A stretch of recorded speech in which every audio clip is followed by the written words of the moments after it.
All right, so this thing right here is the NeoBlade Ultrasonic Cutting Knife by HOZO.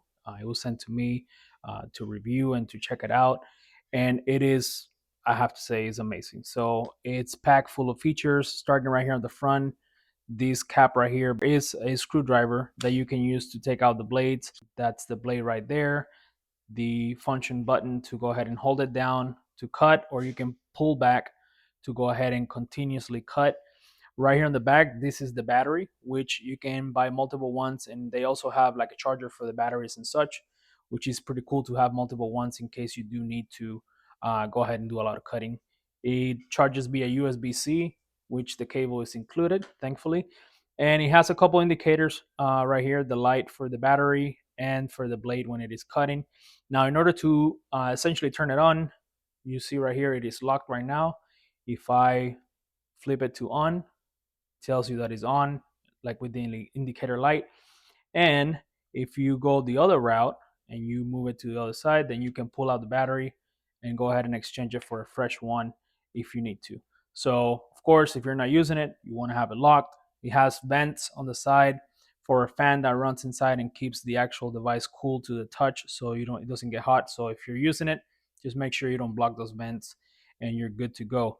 So as far as using the knife itself, it's pretty easy. Like I said, you just turn it on like such, and then I already been cutting this guy a little bit here just to test it out, and you just hold it down and it just goes through any kind of plastic like this, like PLA light butter essentially.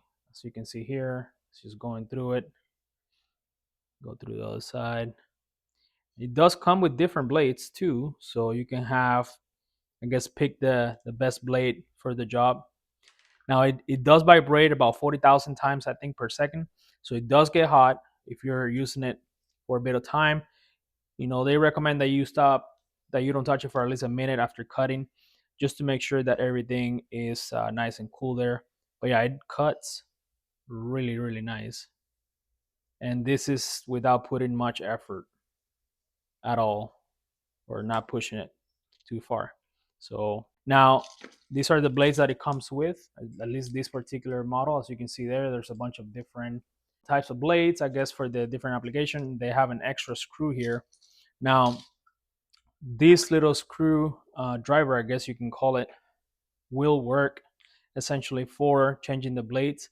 It's held down by a screw. You go ahead and use it, unscrew it, take it out. It actually has a magnetic pad right here that you can retrieve the blade, and you're good to go. You can pop a new one in or a different kind, and you will be off to the races. So if you're looking for something like this to help you out, clean up essentially any of your prints, it cuts ABS, PLA, SLA, resin, plastic, acrylics, wood, plywood, even MDF, leather, cardboard, a bunch of stuff. The only things that they do not recommend that you try it on is, of course, metals, gems, glass, ceramics, stones, silicone, and things like that. But other than that, you're good to go with this guy. So if you're looking for some like a tool to help you clean out your prints, this is going to be a good option. So this is the NeoBlade Ultrasonic Cutting Knife by HOZO.